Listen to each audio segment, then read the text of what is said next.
लाईनीच out होत असतं. पण ज्या वेळेस एखादा व्यक्ती संघर्षमय स्वतःचे अनुभव चुकत योग्य व्यक्ती होण्यापर्यंतचा प्रवास मांडत असतो, तो मात्र निश्चित सर्वांसाठी प्रेरणादायी आणि मार्गदर्शक करतो. विद्यार्थी मित्रांनो, एक गोष्ट लक्षात घ्या. आज तुषार पगारे माजी विद्यार्थी इथे आपल्या समोर व्यक्त होत आहे, परंतु हे लक्षात घ्या की तो विद्यार्थी काल तिथे होता आणि आज इथे आहे. मुद्दा क्रमांक 1 लिहायचं नाही, कारण लिहिले पानं उचकत नाही आयुष्यात. डोक्यामध्ये घेतलं तर कमीत कमी ती कधी ना कधी तेच लागली. काही कारणाकारणी माणसाच्या स्वार्थी स्वभावानुसार ते मुद्दे समोर आपण फोकस करत असतो. म्हणून डोक्यात घेण्याचा प्रयत्न करा की मी म्हटलंय काल मी तिथे होतो आणि आज इथे. पण तिथून येताना माझा जो प्रवास आहे हा भरपूर खडतर आहे, संघर्षमय आहे. मी माझ्या सर्व विद्यार्थी मित्रांना एक गोष्ट महत्त्वाची सांगतो की आज तुम्हाला या 1 ते 1.5 तासामध्ये तुमचे स्वप्न असेल किंवा एखादं आपल्या जीवनाप्रती ध्येय असेल, त्याचा जन्म निश्चित झाला पाहिजे.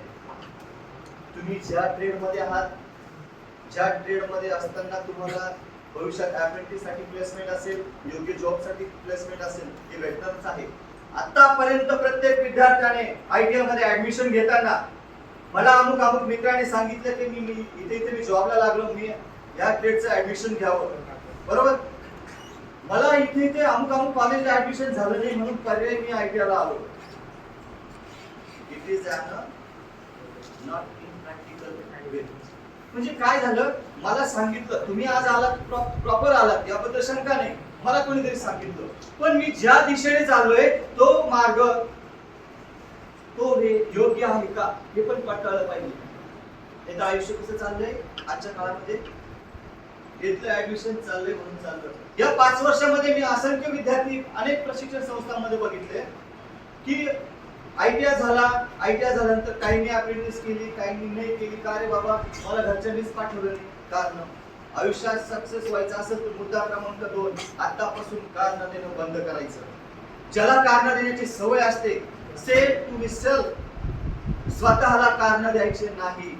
ज्यावेळेस आपण स्वतःला योग्य न्याय देऊ शकतो, त्यावेळेस आपण इतरांना कारण देणं बंद करतो. म्हणून कारण देणं बंद करायचं. मी अनेक विद्यार्थी असे बघितले की ज्यांनी आयटीआयला ऍडमिशन घेतलं, अप्रेंटिस केले नाही. काय रे बाबा, पुढे ते कॉलेज करतोय, कॉलेज केल्यानंतर ग्रॅज्युएशन झाला.